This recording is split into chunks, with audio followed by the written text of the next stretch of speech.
പുതിയൊരു വീഡിയോയിലേക്ക് എല്ലാവർക്കും സ്വാഗതം. അപ്പോൾ നമ്മുടെ വിമൻ സിവിൽ എക്സൈസ് ഓഫീസറിൻ്റെ +2 ലെവൽ മെയിൻസ് എക്സാമിനേഷൻ 19-ാം തീയതി നടത്തിയിട്ടുണ്ടായിരുന്നു. അതിൻ്റെ പ്രൊവിഷണൽ അതിൻ്റെ ഒഫീഷ്യലായിട്ടുള്ള ആൻസർ കീ ഇപ്പോൾ കേരള PSC പബ്ലിഷ് ചെയ്തിട്ടുണ്ട്. അപ്പോൾ ആൻസർ കീ അനുസരിച്ചിട്ടുള്ള ചോദ്യങ്ങളും അതിൻ്റെ ഉത്തരങ്ങളും ചില ചോദ്യങ്ങളിനകത്ത് മാറ്റങ്ങൾ വന്നിട്ടുണ്ട്. അപ്പോൾ എന്തൊക്കെയായാലും നമുക്ക് ആ 100 ചോദ്യങ്ങളൊന്ന് പെട്ടെന്ന് വായിച്ചു പോകാം. അപ്പോൾ ഈ ഒരു പരീക്ഷ നിങ്ങൾ CPO എഴുതാൻ പോകുന്നവരെന്ന് വെച്ചാൽ ഇനി വരാൻ പോകുന്ന civil police officer, women civil police ഓഫീസറിൻ്റെയൊക്കെ മെയിൻസ് പരീക്ഷ എഴുതാൻ പോകുന്നവർ തീർച്ചയായിട്ടും ഒന്ന് ശ്രദ്ധിച്ചിരിക്കേണ്ടതാണ്. ഏതൊക്കെ പോയിന്റുകൾ അല്ലെങ്കിൽ ഏതൊക്കെ ടോപ്പിക്കുകളാണ് കവർ ചെയ്യുന്നത് എന്നുള്ള കാര്യം കൂടി നിങ്ങളൊന്ന് ശ്രദ്ധിക്കുക. അപ്പോൾ നമുക്കിതിൽ ഒന്നാമത്തെ ചോദ്യത്തിലേക്ക് കടക്കാം. താഴെ കൊടുത്തിരിക്കുന്നവയിൽ ചരിത്രപരമായി തെറ്റായ പ്രസ്താവന ഏതെന്നാണ് ചോദിച്ചിട്ടുള്ളത്. ഈ പറയുന്നവയിൽ ഇംഗ്ലണ്ടിലെ മഹത്തായ വിപ്ലവം നടന്നത് 1688 എന്ന് പറയുന്ന പോയിന്റ്. 1492 കൊളംബസ് അമേരിക്കയിൽ എത്തിച്ചേർന്നു. റഷ്യൻ വിപ്ലവം 1917 നടന്നു എന്നീ പോയിന്റുകളൊക്കെ ശരിയാണ്.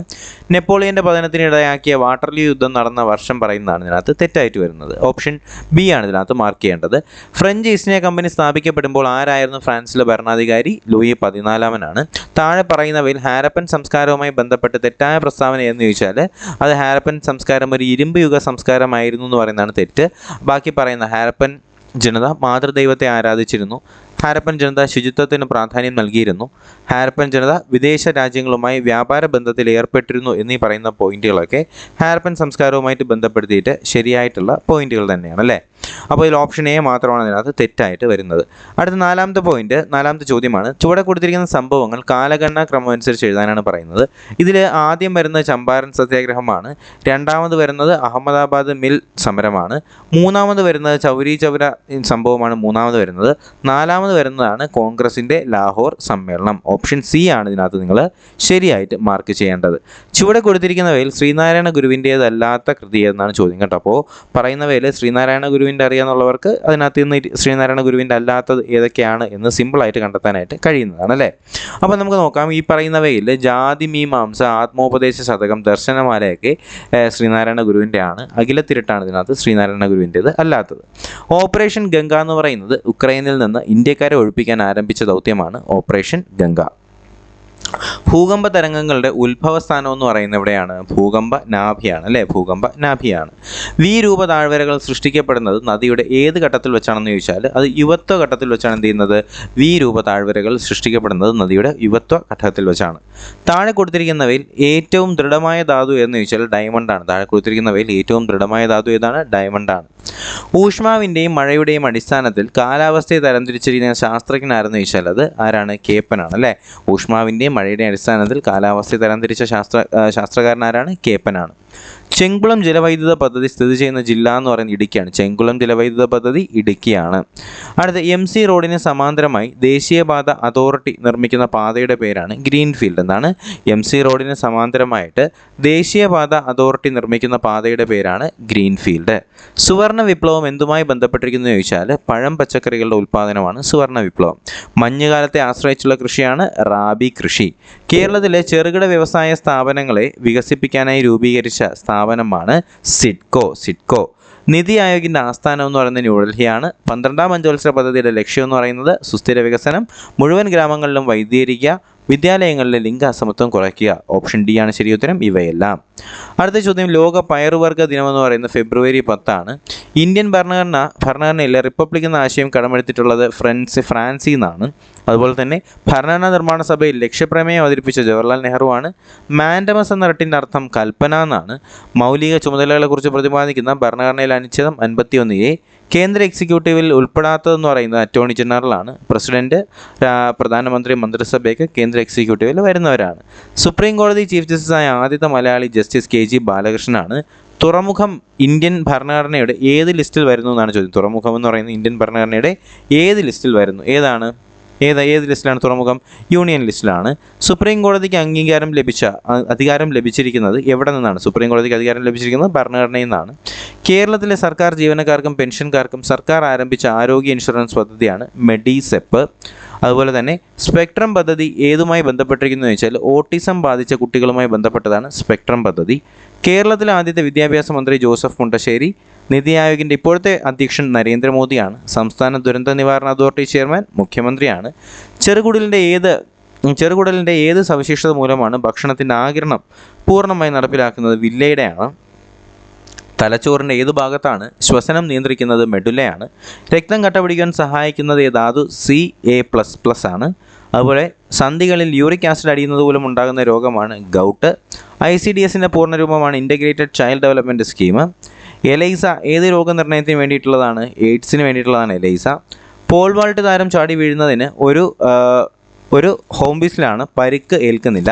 ഇവിടെ പ്രയോജനപ്പെടുത്തുന്നത് ന്യൂട്ടൻ്റെ ഏത് ചലന നിയമമാണെന്ന് ചോദിച്ചാൽ രണ്ടാം ചലന നിയമമാണ് കേട്ടോ, രണ്ടാം ചലന നിയമമാണ്. ഓക്കെ, അപ്പോൾ പോൾ വാൾട്ടുകാരൻ നമുക്കറിയാം ഒരു ഫോം ബെഡിലേക്കാണ് പുള്ളിക്കാരൻ ചാടി വീഴുന്നത്, അതുകൊണ്ട് തന്നെ അയാൾക്ക് പരിക്ക് ഏൽപ്പിക്കുന്നില്ല, അല്ല പരിക്ക് കിട്ടുന്നില്ല. അത് പറയുന്നത് രണ്ടാം ചലന നിയമത്തിനകത്താണ്. കണ്ണടയ്ക്കുള്ള കറുപ്പിൽ നമ്മുടെ നേത്രരോഗ വിദഗ്ധൻ എഴുതിയിട്ടുണ്ടായിരുന്നു -2D എന്നാണ്.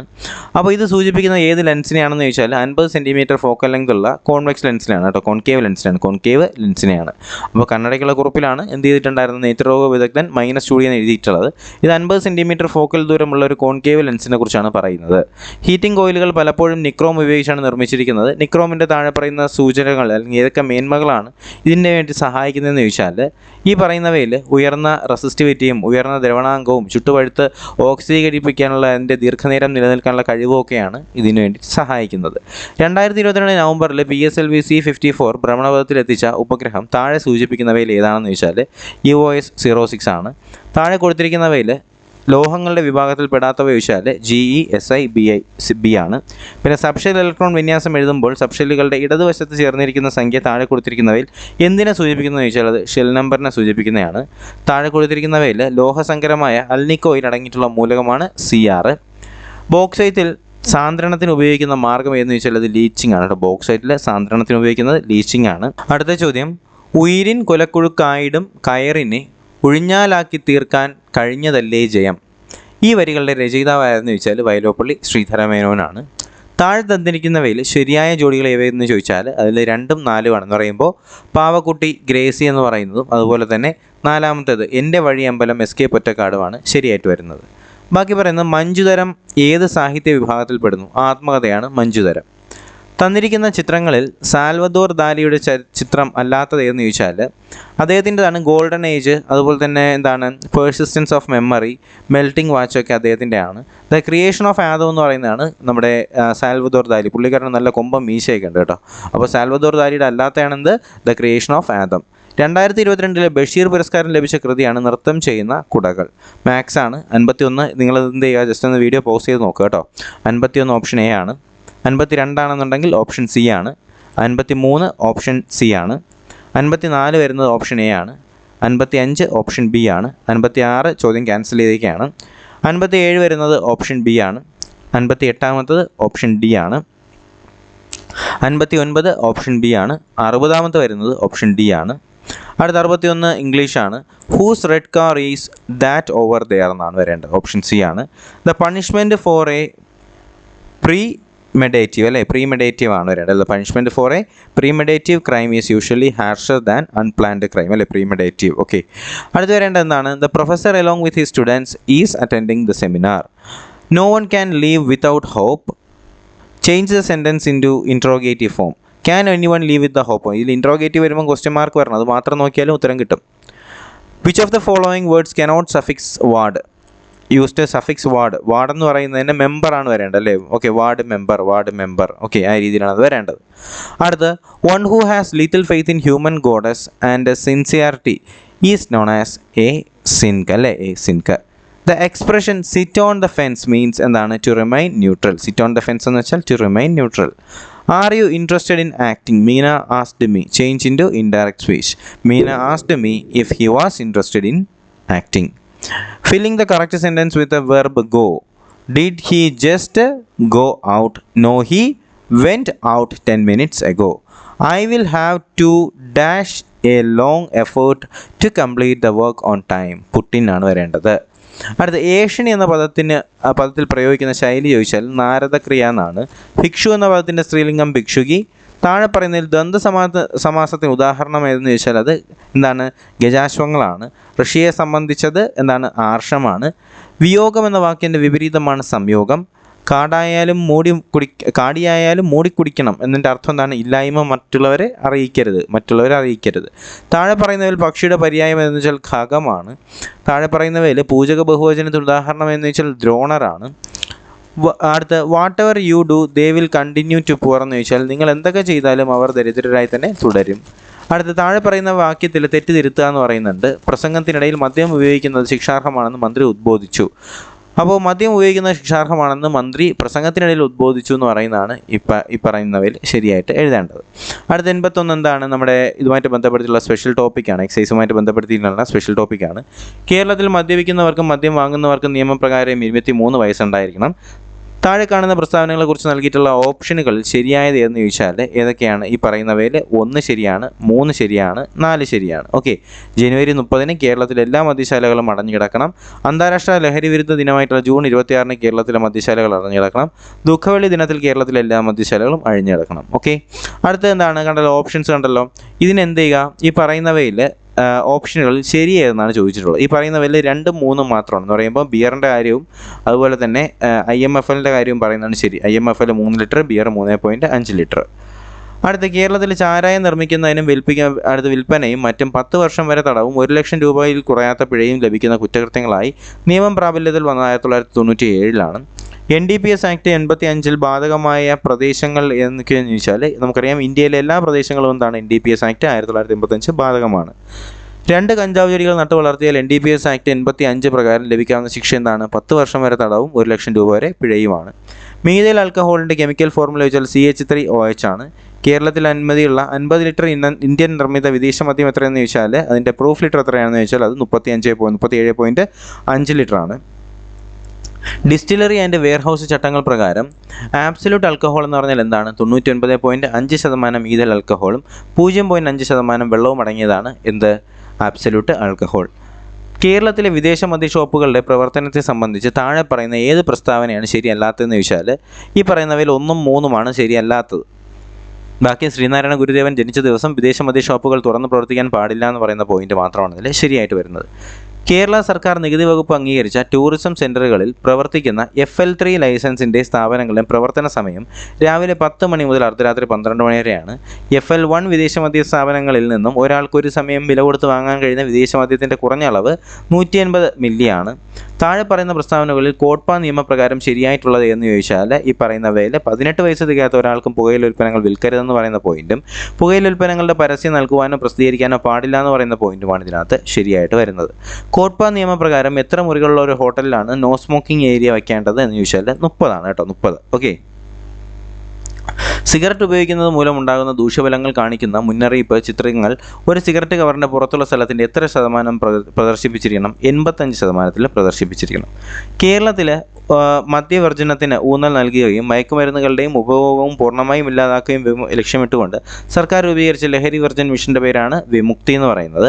97ാമത്തെ ക്വസ്റ്റ്യൻ ക്യാൻസൽ ചെയ്ത ക്വസ്റ്റ്യനാണ്, പഠിക്കേണ്ട ആവശ്യമില്ല.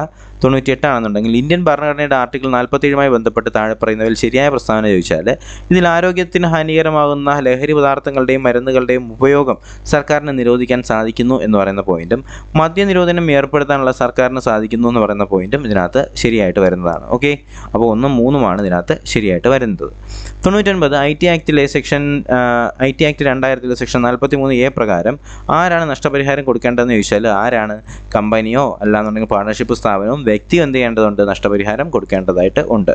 100ാമത്തത് വ്യക്തി IT ആക്ട് 2000 സെക്ഷൻ 43 പറഞ്ഞിരിക്കുന്ന കുറ്റകൃത്യങ്ങൾ സത്യസന്ധത ഇല്ലാതെയോ വഞ്ചനപരമായി ചെയ്യുകയാണെന്നുണ്ടെങ്കിൽ ലഭിക്കാവുന്ന പരമാവധി ശിക്ഷ ചോദിച്ചാൽ എന്തൊക്കെയാണ്? 1 വർഷം വരെ തടവും പിഴയും, 2 വർഷം തടവും 3 ലക്ഷം രൂപ പിഴയും, 3 വർഷം തടവും 5 ലക്ഷം രൂപ പിഴയും. 3 പോയിന്റുകളും എന്തല്ല? തെറ്റ് ആണ് കേട്ടോ. 3 പോയിന്റുകളും ശരിയല്ല. അതുകൊണ്ട് തന്നെ മുകളിൽ പറഞ്ഞവ ഒന്നുമല്ല എന്ന് പറയുന്ന പോയിന്റാണ് ഇതിനകത്ത് വരുന്നത് കേട്ടോ. ഇതിനകത്ത് പറഞ്ഞിട്ടുള്ള എല്ലാ പോയിന്റും ഇതിനകത്ത് തെറ്റാണ്. ഓക്കെ.